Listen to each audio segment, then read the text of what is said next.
You're watching KBJR. The news starts now.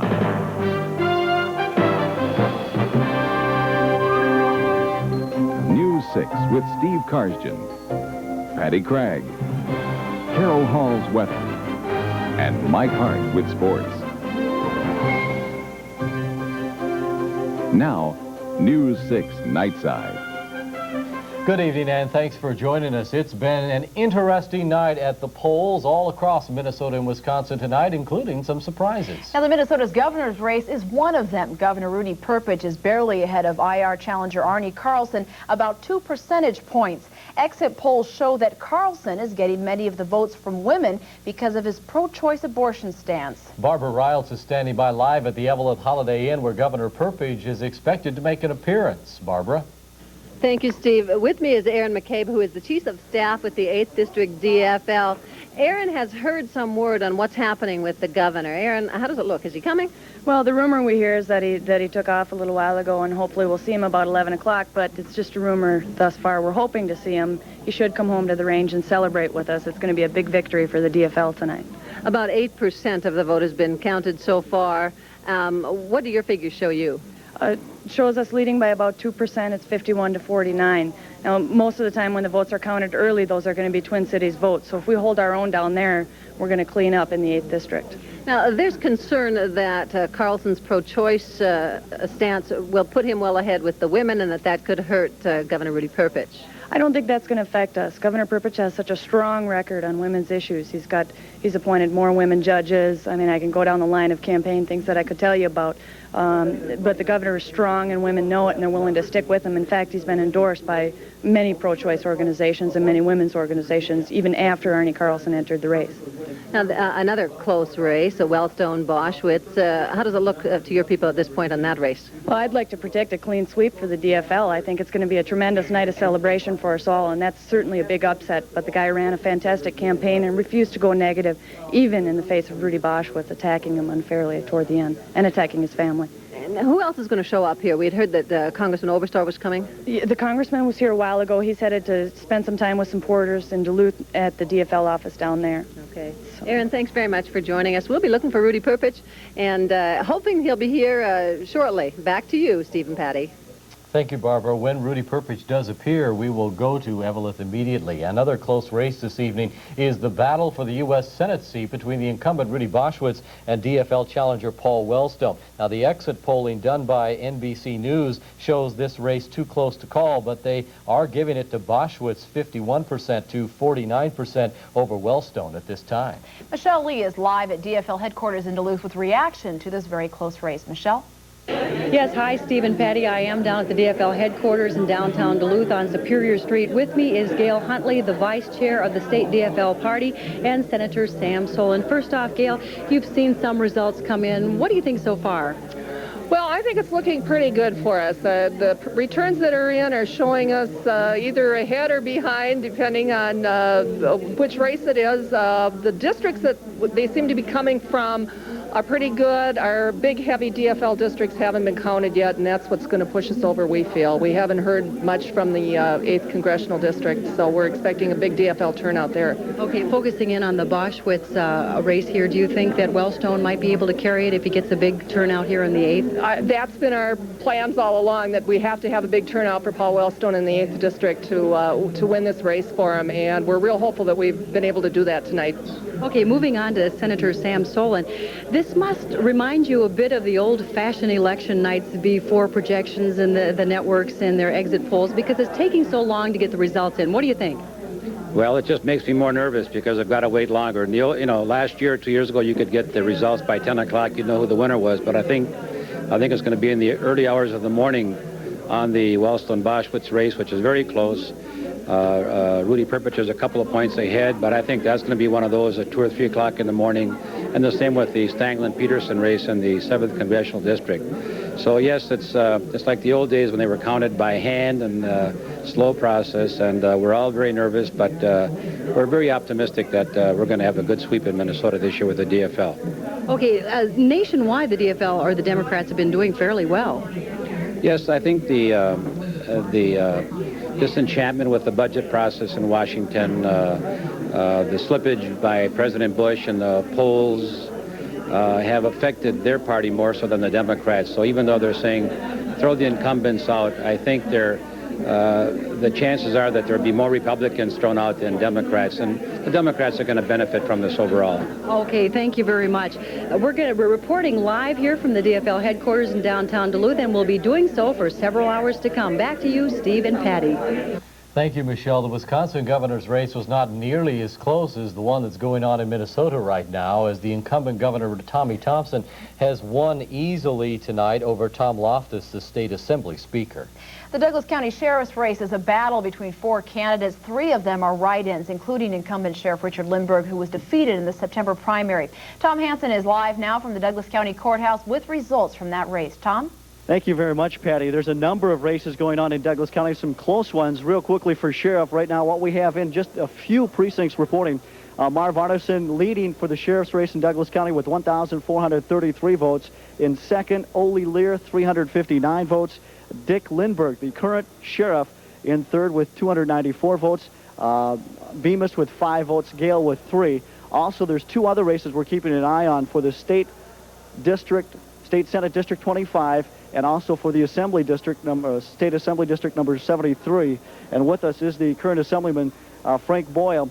Frank, preliminary numbers indicate overwhelmingly win for you here in the city of Superior. What do you think about tonight's victory? Well, I feel very good about it. We're pulling about 68% of the vote in the city, and I suspect the county will probably follow suit, and Bob Jog's doing equally as well. So I'm very encouraged by the results at this point. Now, Frank, part of the problem, because Iris Moe is closing in on Bob Jog, it's a close race. Tommy Thompson's doing well in Douglas County. Do you think that's part of a problem of Tom Loftus not maybe campaigning as tough as he could have been in Douglas County? There's no question about it. It was a very poor race by Loftus. The Democratic Party and myself and others carried any visibility that Loftus had here. And I'm sure that there is some coattail effect on this whole thing, probably 5% of the vote that we have lost because of Thompson's popularity. Democratic Assemblyman Frank Boyle once again heading to the Assembly. This is his second win. 2 years ago, he defeated Mary Kohler in the same election. Once again, the numbers still very preliminary, Stephen Patty, because of the write-in process taking a little bit more time, and we only have about 6 precincts reporting officially thus far, so we'll keep you posted as things go on tonight. Okay, thanks, Tom. There are also many other races going on across the Northland this election night, and we want to run through just a few of them right now. We want to look at the 8A Minnesota representative race right now. Mary Murphy with 327 votes. Mary Murphy is the incumbent in that race. And in Wisconsin, in Senate District 25, Democratic incumbent Bob Jauch is ahead of his Republican challenger Iris Moe. Of course, there are many more races going on across the Northland, both in Minnesota and Wisconsin. We'll have results of these races for you at 10:30 following News 6 Nightside during our half-hour News 6 Nightside recap. And there's still more ahead on this election night. The Army Corps of Engineers brings up barrels from the bottom of Lake Superior. And the Duluth School Board makes some building decisions from Trigo to Hibbing. This is News 6 Nightside.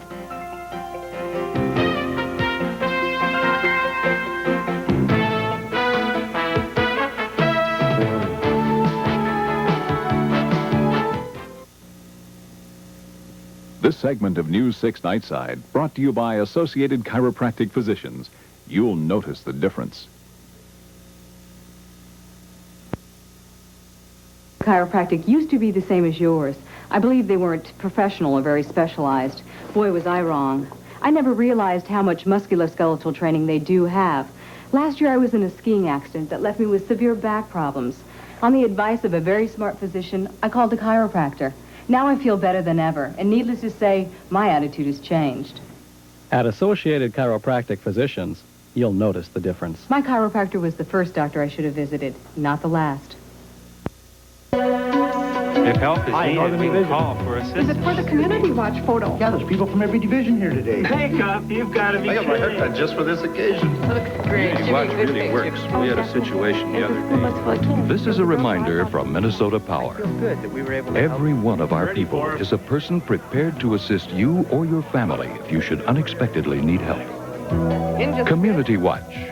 One more way Minnesota Power employees are always at your service.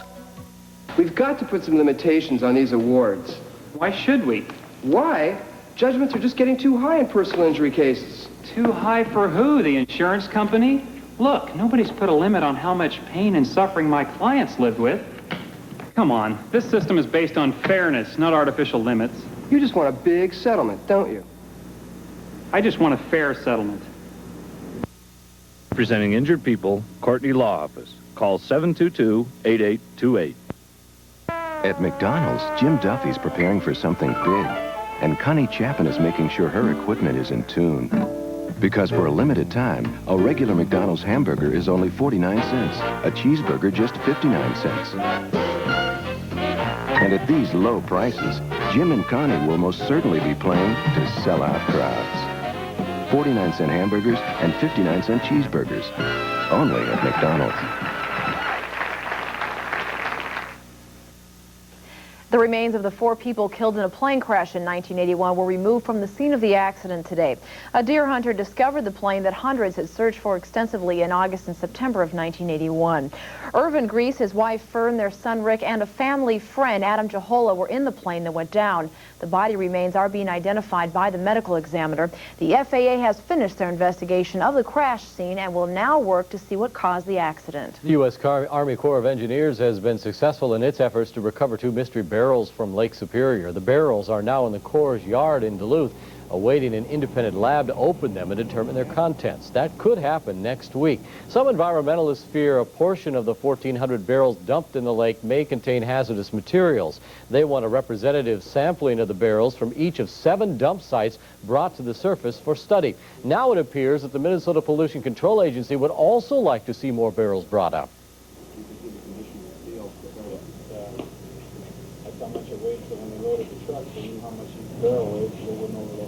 And it would appear that we're in a situation now where we should probably go out and look for some more. Using historical data regarding the dumping of Honeywell Incorporated waste in the lake, the Army Corps of Engineers believes the barrels contain nothing more than scrap metal and concrete.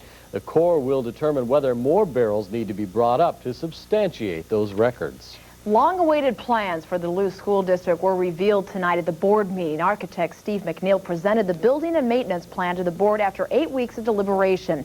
The basic plan of the committee involves the construction of a core kindergarten through 6th grade building at the Stowe Elementary School, the building of a new elementary school in Lakewood, and the remodeling of the Lincoln School. Lowell and Rockridge schools will be remodeled to allow for expansion of classrooms and the accommodation of more students. Superintendent Charles Anderson feels confident about the new plans. As far as the buildings are concerned, and the committee will come in with a recommendation emphasizing first those areas that have been neglected from a standpoint of ongoing maintenance, and that will be a #1 priority. And in conjunction with that will be some recommendations as to renovations that need to be done in some buildings to make them more educationally sound. Money for the projects will be drawn from the capital fund. The cost of the proposed renovations is $13.25 million. If the plan is approved, the district hopes to have contracts signed and work underway by 1991. James Arnson pleaded not guilty to an escape charge this morning in St. Louis County Court. Arnson fled the Northeast Regional Corrections Facility near Duluth last month. Arnson is also wanted in connection with the murders of 2 elderly women in Minnesota, one of them from Cook. He is being held on $500,000 bond. National Guard units from Wisconsin and North Dakota will be leaving for Saudi Arabia Thursday and Friday. The 107th Maintenance Company from Sparta and Viroqua, Wisconsin will leave for the Middle East on Thursday. The 131st Quartermaster Detachment of Grafton, North Dakota will depart Friday. Meanwhile, Duluth's 109th Light Equipment Maintenance Company is still training at Fort McCoy. It has a family weekend planned for this Saturday and Sunday, and then the group is expected to leave for Saudi Arabia later next week.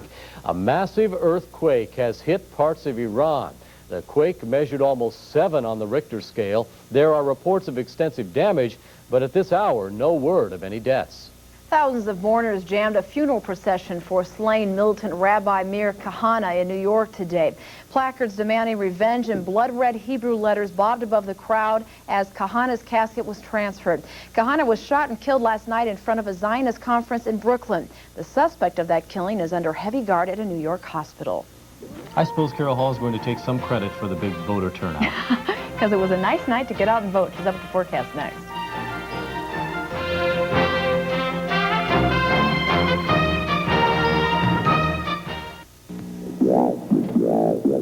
Can I help you?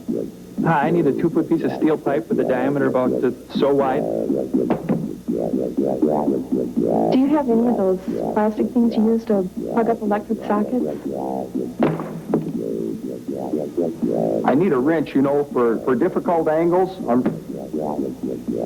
At Doherty's, we'll find what you're looking for among over 30,000 items in our hardware department. Doherty's, we're more than just low prices.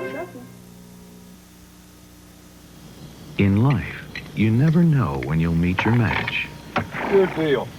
And the new game from the Wisconsin Lottery is no exception. Game is matching suit. In Matching Suit, there are 3 chances to win. What kind of a card game is this? Well, it's a game with a $2,000 top prize. Just match one of your suits to the dealer's suit and win the prize underneath. Scratch here. A player can even match twice and win twice, all on one ticket. Where can we get more of these? At a retailer near you.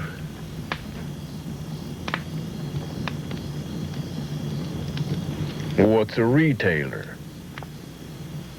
Matching Suit. On sale now.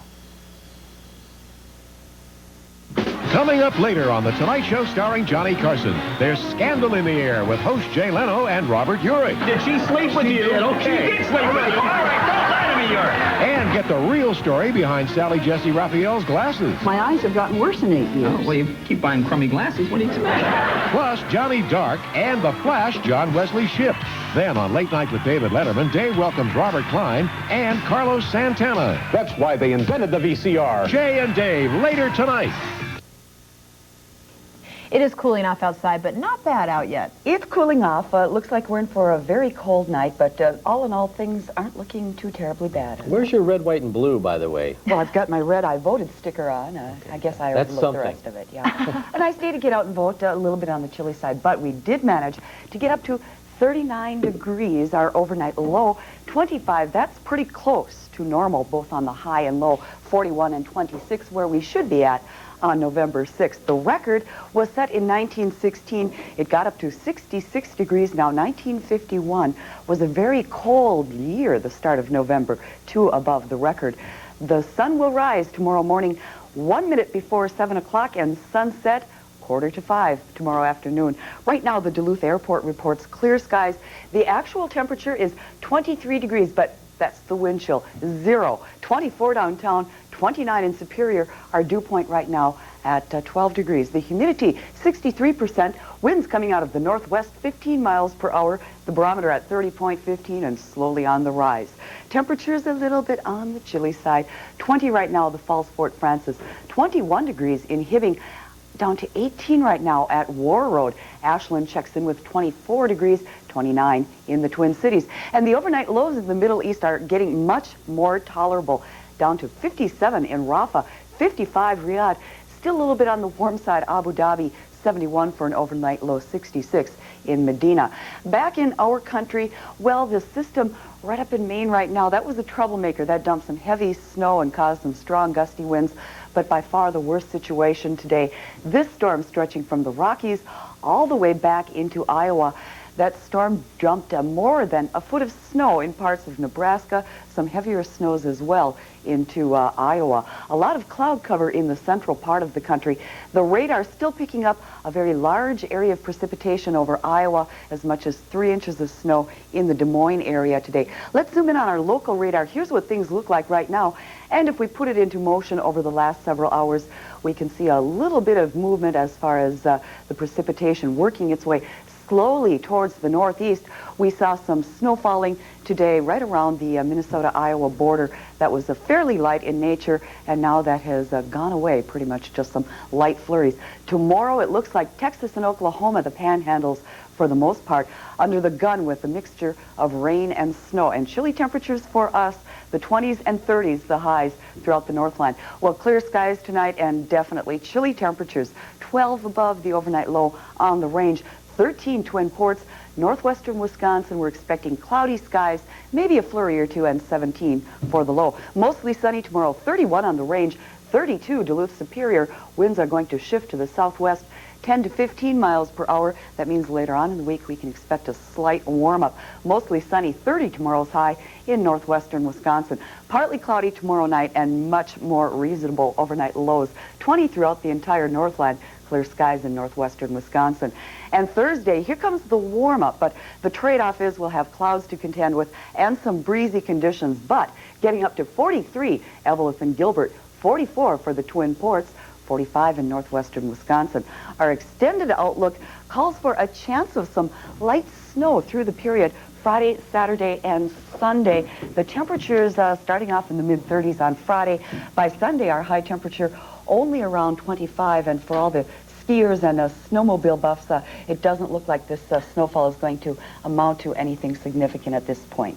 But they will have the temperatures, just not the snow. That's right. Thanks, Carol. Still ahead on Nightside in Sports. College basketball season takes off in Duluth tonight. Highlights and more next. Hi, I'm David John from WDSM Radio. Tomorrow, we'll play a special bonus song that will be worth $71. Tomorrow morning between 8 and 9 a.m., we'll play I Wouldn't Have Missed It for the World by Ronnie Millsap. If you're the 7th caller after we play the song, you win. This is the only time we'll announce the song. It's for KBJR Stereo 6 viewers only from the station that plays the best country in the city, 71 WDSM.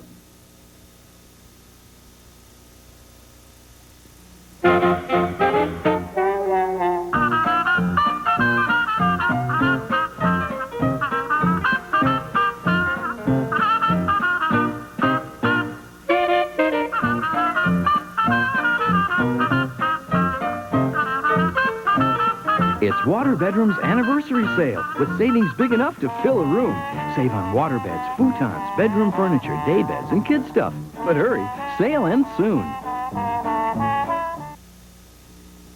Menards Big Sale is your chance to save on everything for your home and more. Like Larson Storm and Screen Doors on sale now. A Larson door gives you extra strength with its Microbond solid wood core, starting at just $84. And protect your engine this winter with Texaco antifreeze coolant. It guards against freeze-ups, rust, and corrosion. Now only $2.49 after mail-in rebate. Shop Menards Big Sale for your home and more. Save big money at Menards. Hi, folks. It's me again, Jim Egebrett for Rayther Chevrolet, where everyone drives home with a great deal. Right now, everything is on sale, like this 84 Citation, just $55 down and $109 per month. Or this 87 Plymouth Horizon Automatic, just $55 down and $149 a month. So please give us a call, or better yet, stop into Rayther Chevrolet, where you, the customer, are number one. Rayther Chevrolet at the corner of Haynes Road and the Miller Trunk Highway, just 1 mile from the airport. Hi, this is Jack from Green Bay, and here's the jackpot for this Wednesday's Megabucks drawing.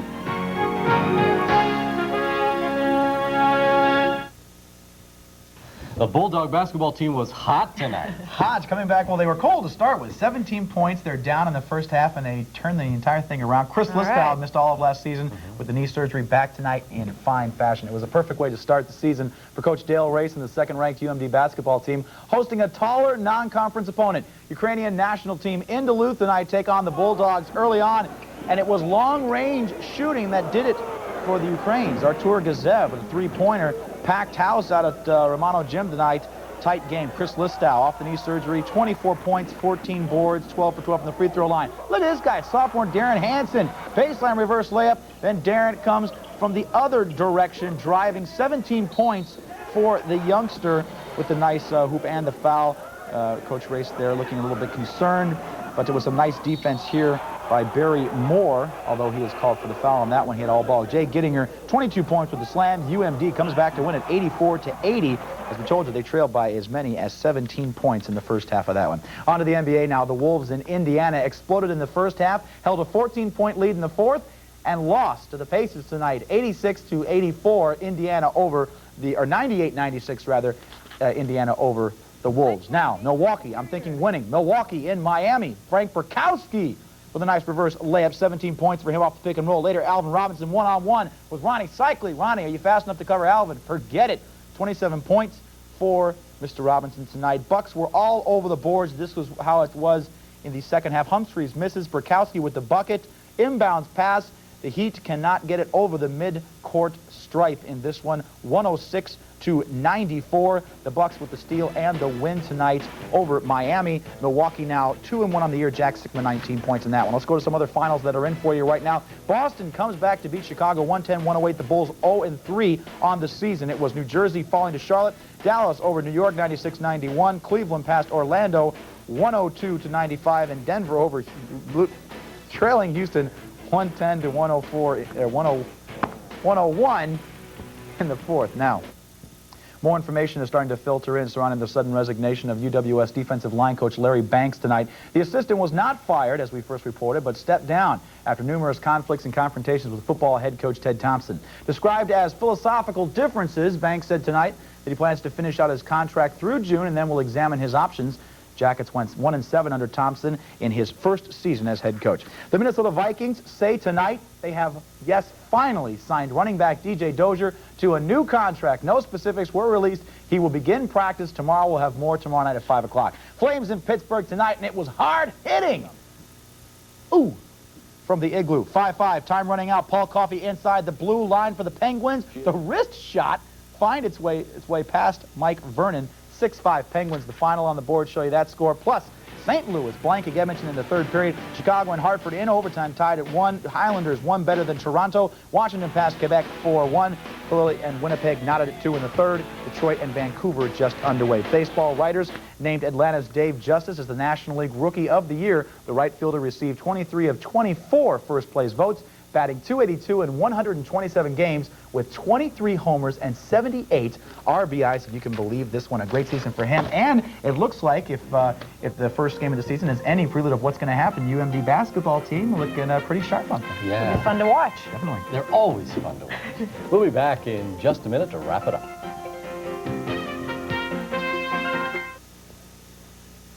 Sports Fix, brought to you by your area Northland Ford dealer.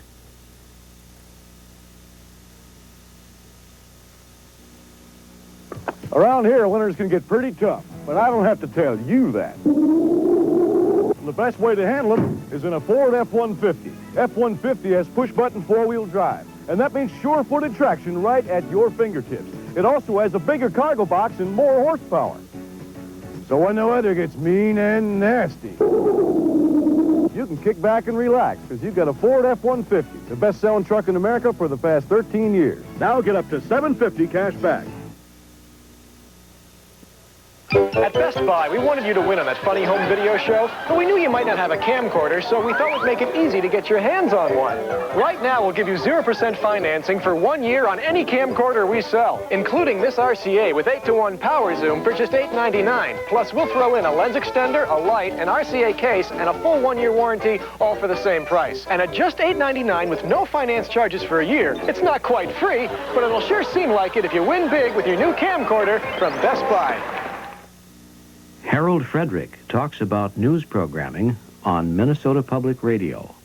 It's important to me to hear news reported by the BBC or the CBC. It gives me a different perspective on the world. And the only way I can hear these reports is to turn on NPR. I think of NPR as my window to the world. WSCN 100.5 FM, Northern Minnesota's news and information station from Minnesota Public Radio.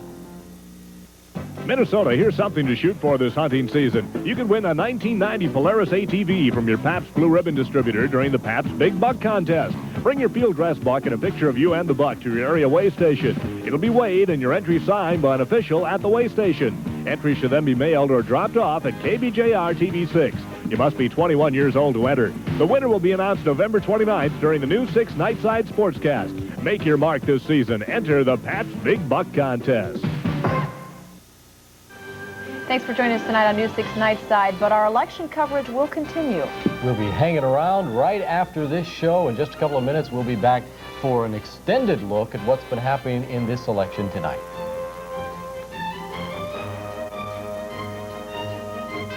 Men's wardrobe provided by Reinhold's, Miller Hill Mall, main entrance.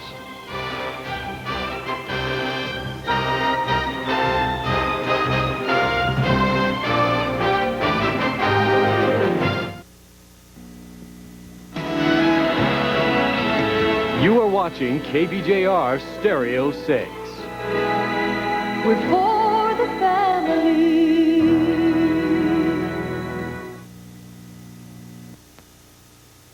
Decision 90, a News 6 special report. Brought to you by Minnesota Power, always at your service. And by Courtney Law Office.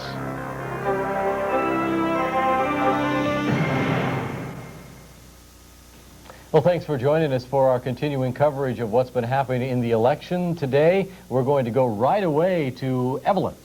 Barbara Reyelts is standing by live where Governor Rudy Perpich is expected to show up later this evening. Barbara? Thanks, Steve and Patty. The band is still playing behind me. We haven't heard any further word. The last we heard is that he had left the Twin Cities, that he's on his way here.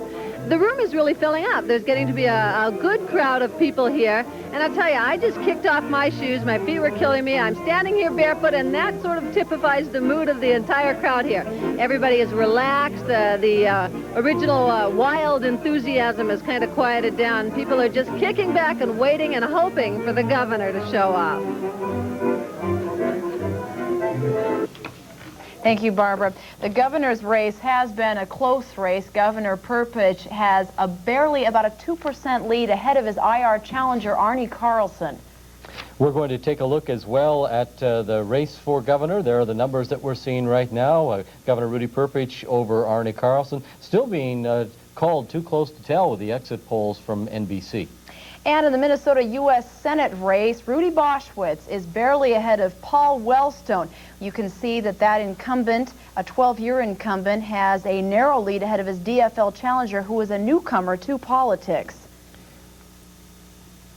The Minnesota Constitutional Amendment race. Now that's the important one where we're talking about the environmental and trust fund to put money in that to take care of the natural resources in the state. You can see that way ahead, the yes vote on that. People do want to put up not less than 40% of the net proceeds from the state lottery to the Minnesota Environmental and Natural Resources Trust Fund.